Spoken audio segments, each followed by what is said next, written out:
When my wife told me she wanted a divorce while smiling like she'd won the lottery, I collapsed in our kitchen, the life draining from my body.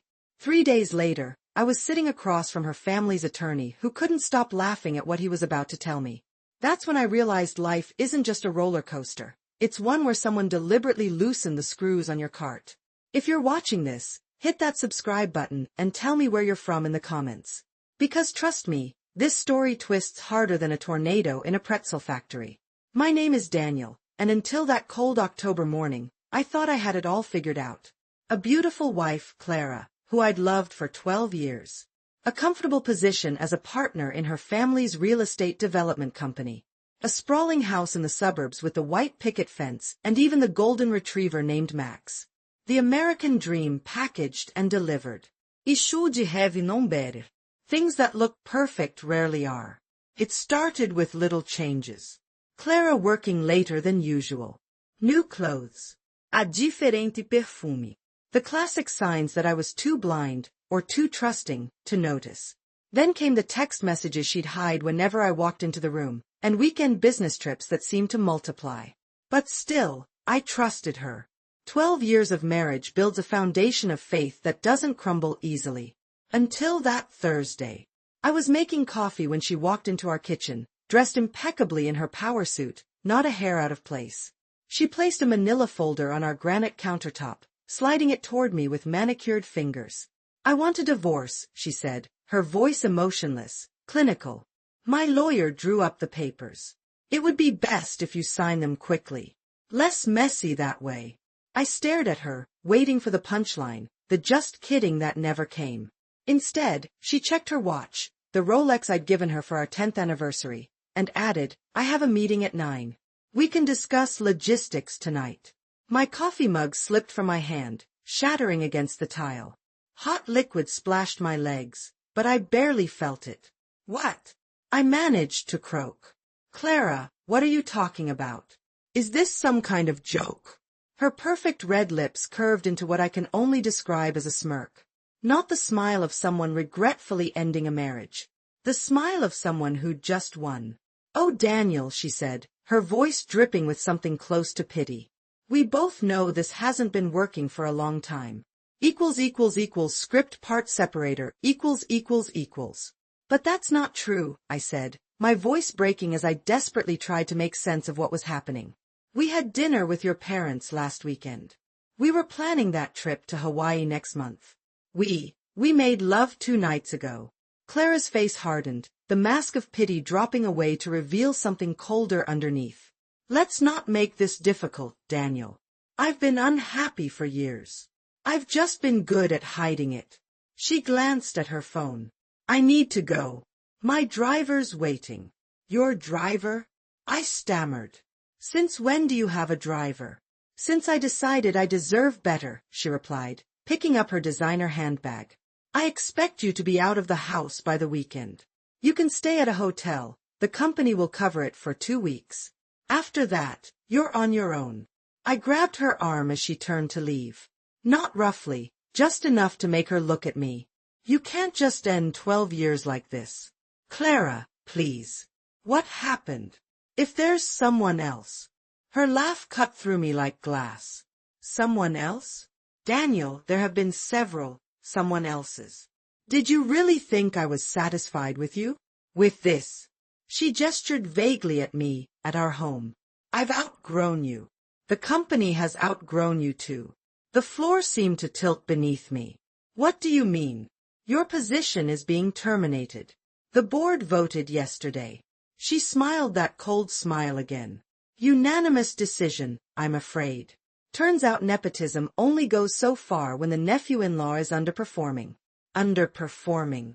I brought in the Westfield account last quarter.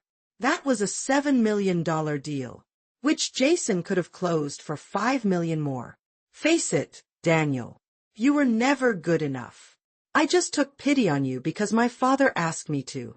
She shook off my hand and walked toward the door, her high heels clicking on the hardwood like a timer counting down the seconds of my old life. The divorce papers need to be signed by next Friday, she called over her shoulder. Don't try to fight this.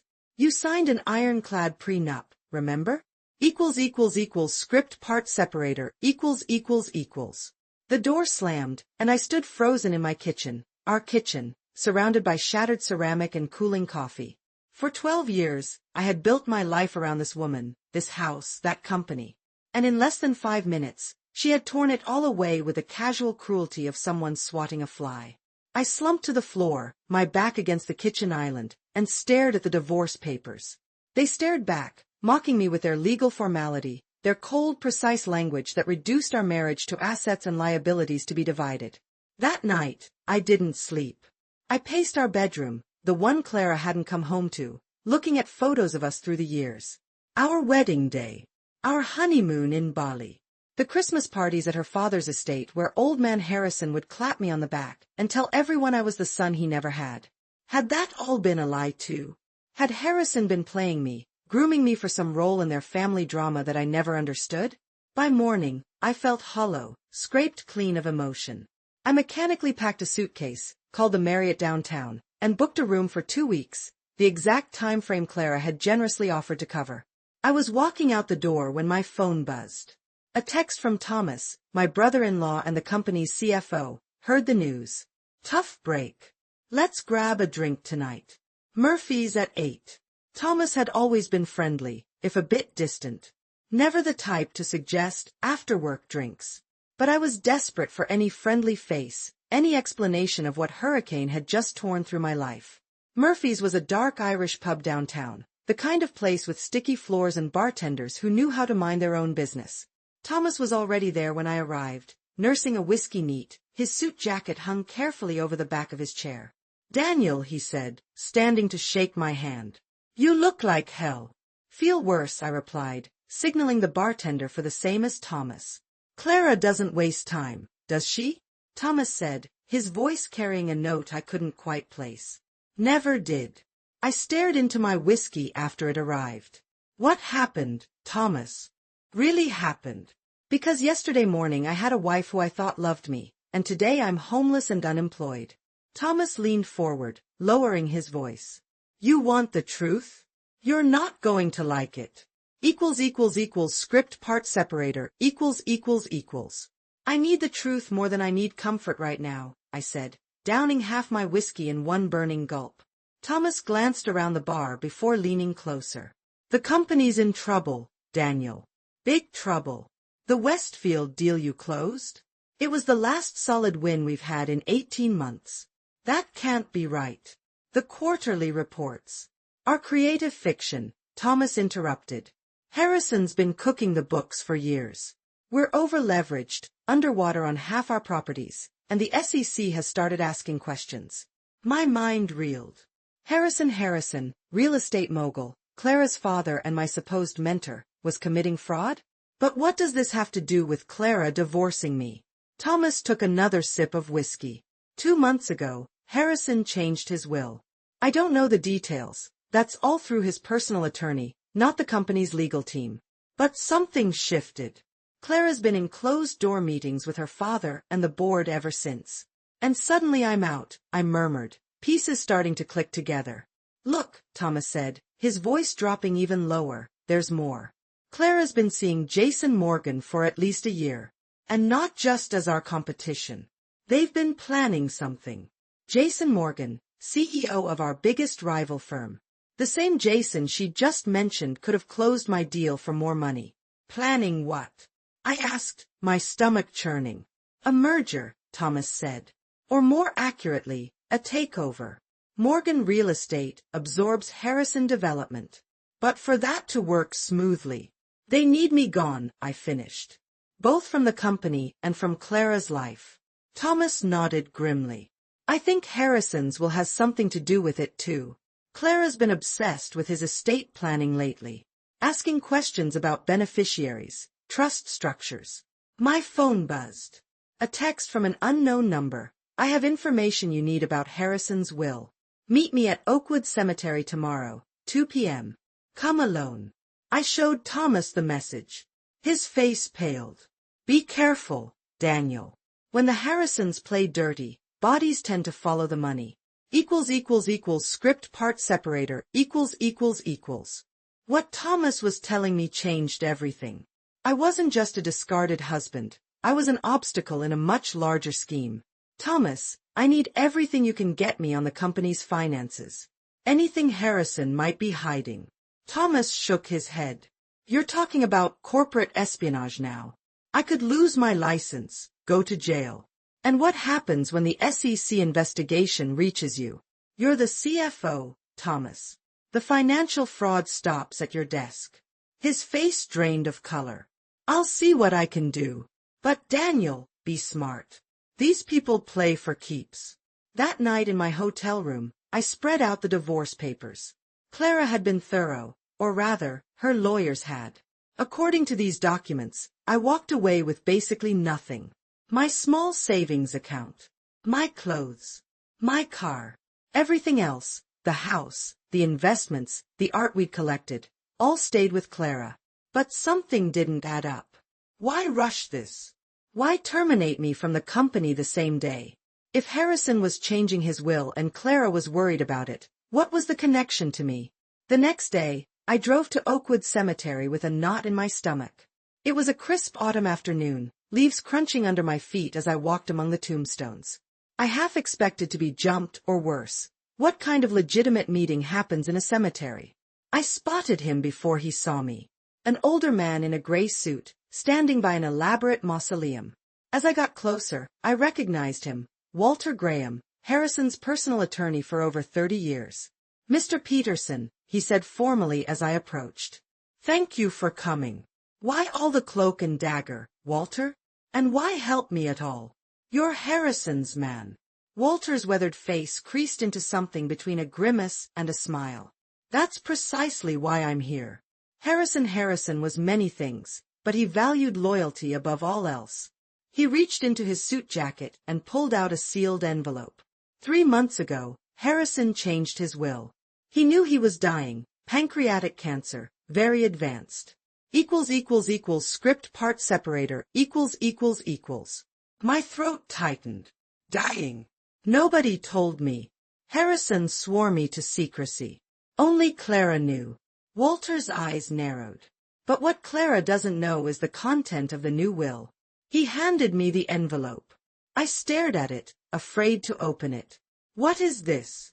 A copy of the relevant section of Harrison's will. He wanted you to have it if certain circumstances arose. Like your sudden divorce and termination. With trembling fingers, I tore open the envelope and unfolded the document inside. As I read, my knees nearly buckled. This can't be right, I whispered. Walter's expression was grim. It is. Harrison suspected Clara's involvement with Jason Morgan for some time. He was disappointed in his daughter.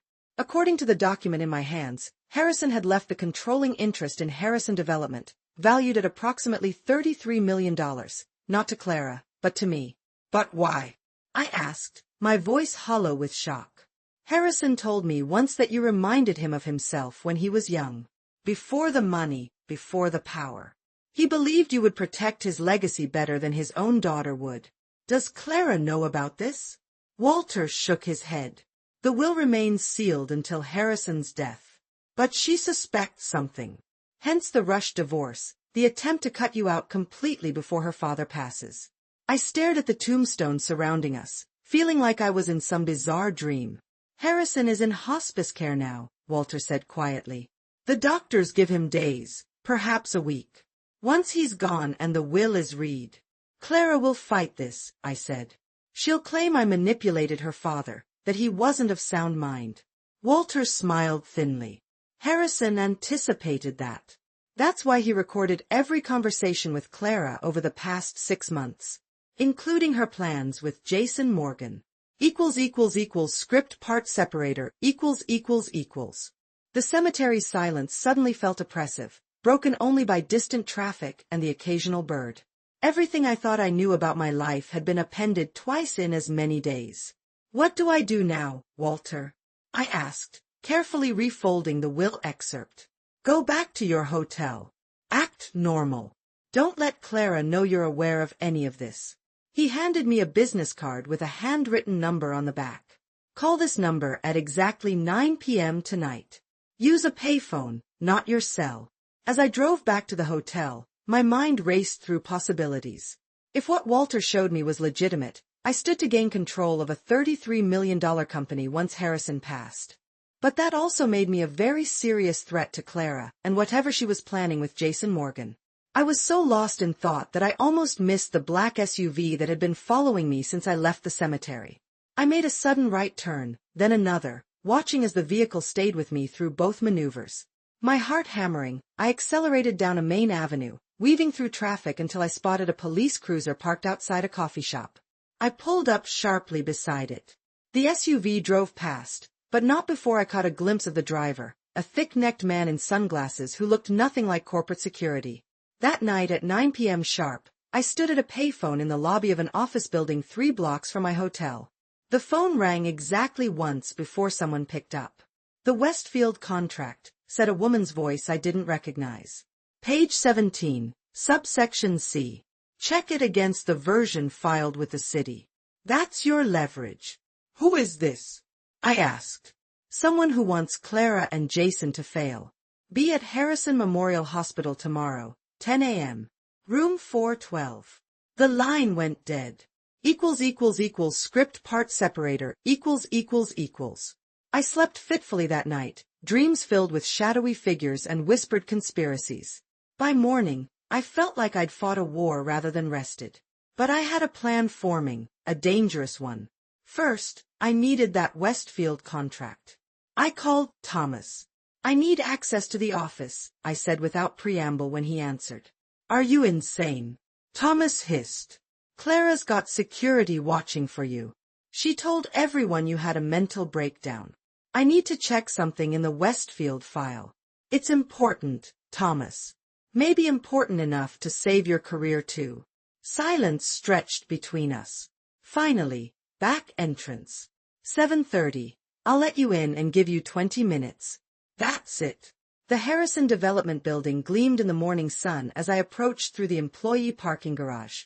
Thomas was waiting by the service elevator, looking nervous. "You look terrible," he said. "Thanks. Let's hurry." Upstairs, the office was quiet, too early for most employees. Thomas led me to the records room and unlocked it with his keycard. 20 minutes, he reminded me, checking his watch. "I'll be in my office pretending I don't know you're here." The Westfield contract was exactly where it should be, in the active deals filing cabinet. I quickly flipped to page 17, subsection C. The clause detailed environmental remediation responsibilities, with Harrison Development assuming full liability for any and all pre-existing contamination. But something felt off. I remembered negotiating this specifically. Westfield was taking on half the environmental risk. I pulled out my phone and accessed the city records portal, where all major development contracts were filed publicly. And there it was.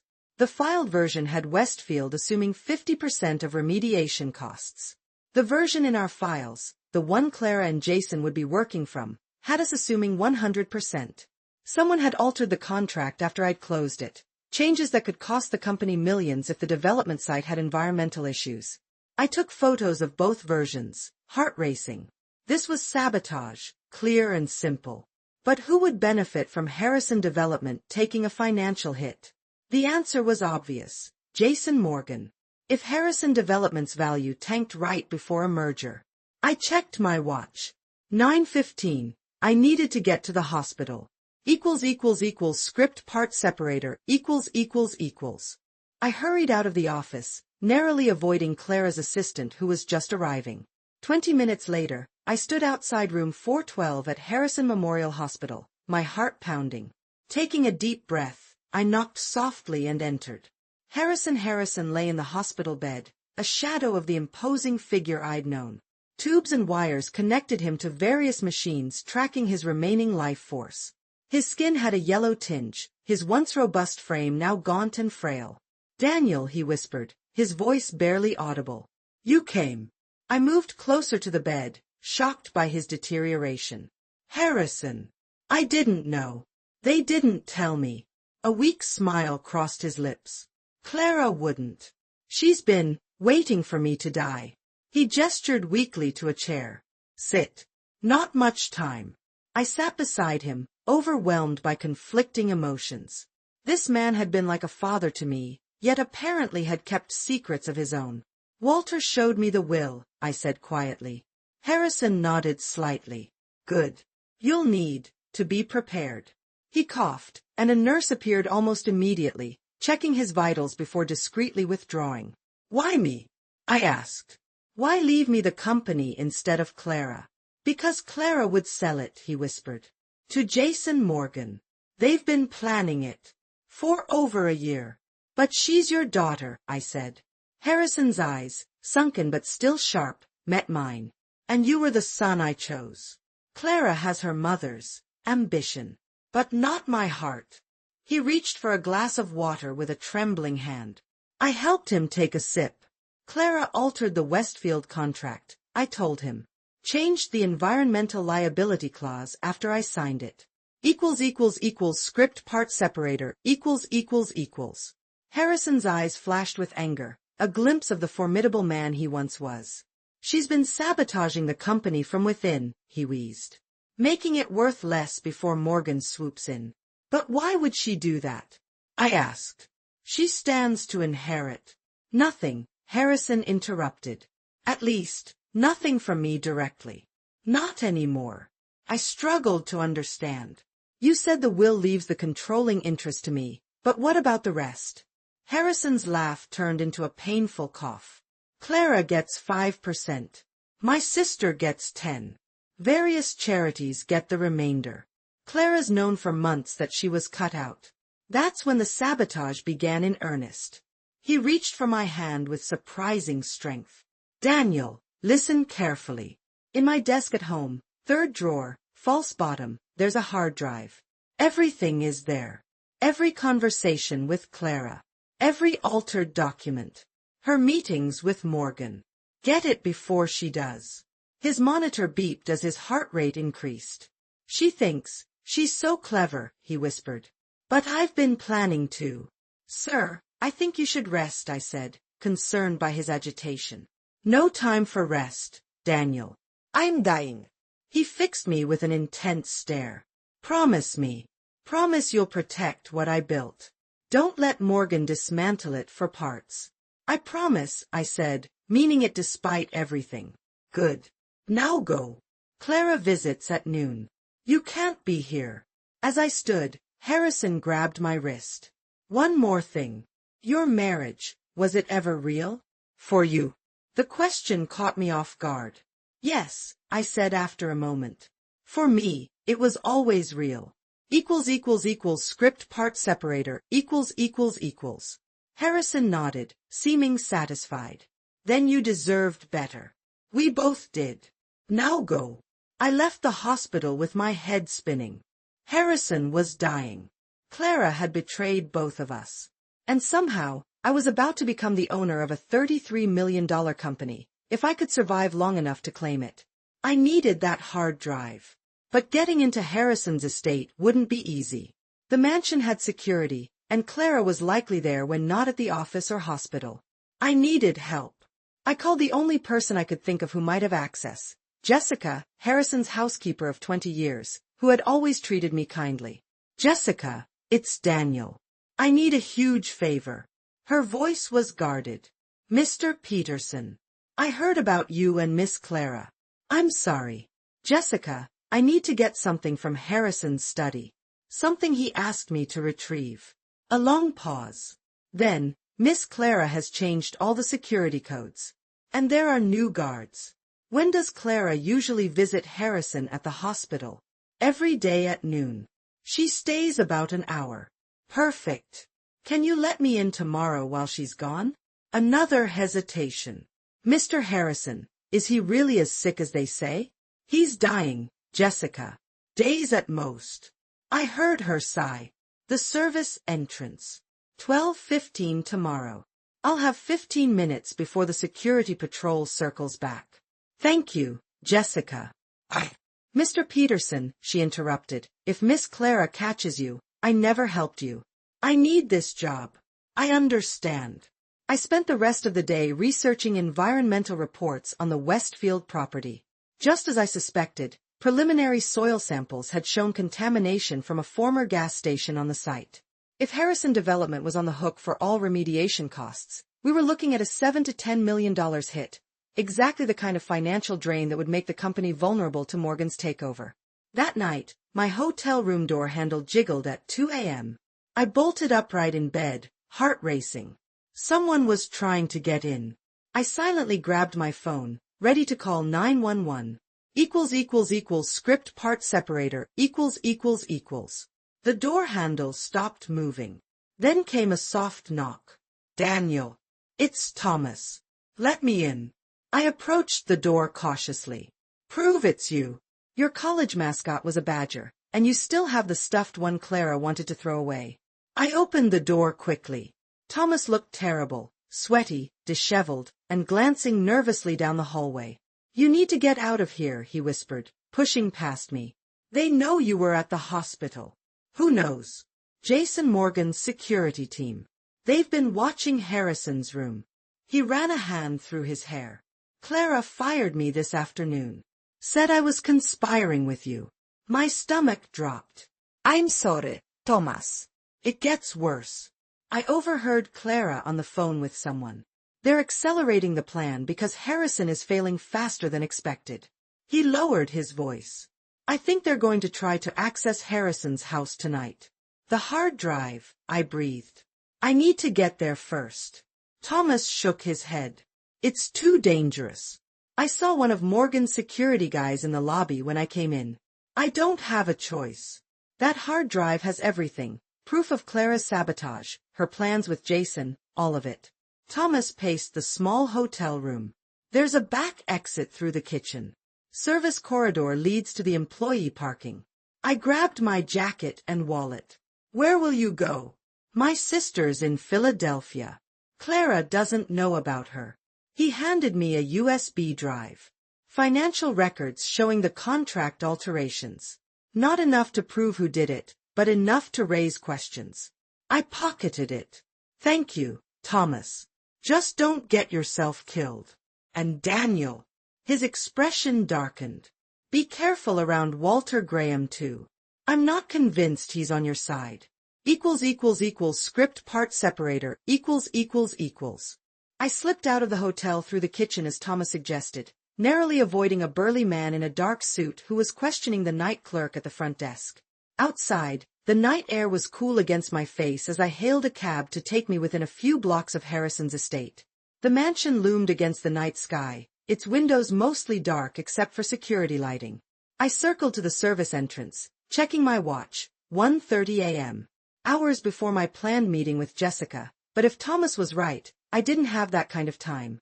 The security keypad glowed green at the service door. I tried the code Jessica had given me for tomorrow, 5829, hoping it might already be active. Nothing. Then I remembered Harrison's birthday, 0712. Worth a try. The light turned green, and the lock clicked open. I slipped inside, heart pounding so loudly I was sure it would trigger an alarm all its own. The house was silent, the kitchen dark.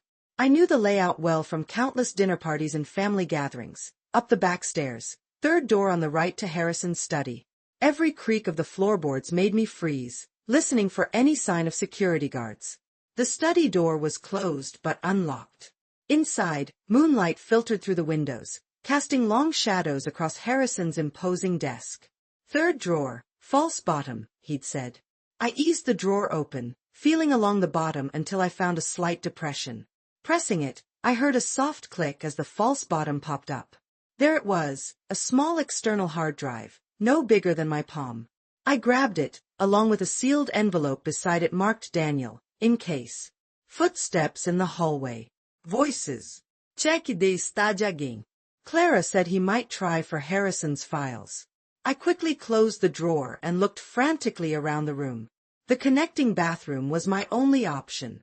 I slipped inside just as the study door opened, leaving it cracked just enough to see through. Two men entered, sweeping flashlights across the room. One went straight to the desk, opening the drawer I'd just closed. Someone's been here, he said. The false bottoms displaced. Call Miss Harrison, the other replied. Now. I crouched in the bathroom, barely breathing, as one guard made the call. Miss Harrison, someone accessed your father's study. Yes, the compartment's been opened. Understood. The other guard was methodically searching the room. I clutched the hard drive, knowing I had seconds before they checked the bathroom. Through the crack, I could see the window behind Harrison's desk, 2 stories up, but above the garden trellis. It was my only chance. I burst from the bathroom, startling both men. Before they could react, I vaulted over the desk and crashed through the window, glass shattering around me. I hit the trellis hard, with splintering as I slid painfully down to the garden below. Shouts erupted above me. Security lights flooded the grounds. Ignoring the pain shooting through my leg, I sprinted toward the property line. 2 days later, Harrison died peacefully in his hospital room. I was there, having snuck past hospital security. Clara wasn't. Did you get it? He whispered. I nodded, holding his frail hand. I got everything. His final smile was triumphant. The will reading was scheduled for the following Monday in Walter Graham's office. I arrived early, hard drive evidence duplicated and safely distributed to 3 different attorneys. Clara entered with Jason Morgan at her side, both freezing when they saw me. What is he doing here? Clara demanded. Walter simply smiled. Please, everyone take a seat. As Walter read Harrison's will, Clara's face transformed from confidence to confusion to utter horror. When he announced my controlling interest, she erupted. This is fraud. He manipulated my father. I'll contest this. Walter's smile never wavered as he played the first recording. Clara and Jason plotting to sabotage the company's value before their planned merger. There's more, Walter said calmly. Ours more. Clara collapsed into her chair, defeated. I stood, buttoning my jacket. Clara, you'll receive your 5%, as your father wished. The company stays intact. And those Westfield environmental remediation costs? They've been properly reassigned to the responsible parties. As I walked out into the sunshine, I finally understood Harrison's final lesson. It wasn't about the money or the company. It was about building something that lasts, and having the courage to protect it. Sometimes justice comes in strange packages. Sometimes, the last laugh belongs to those who wait.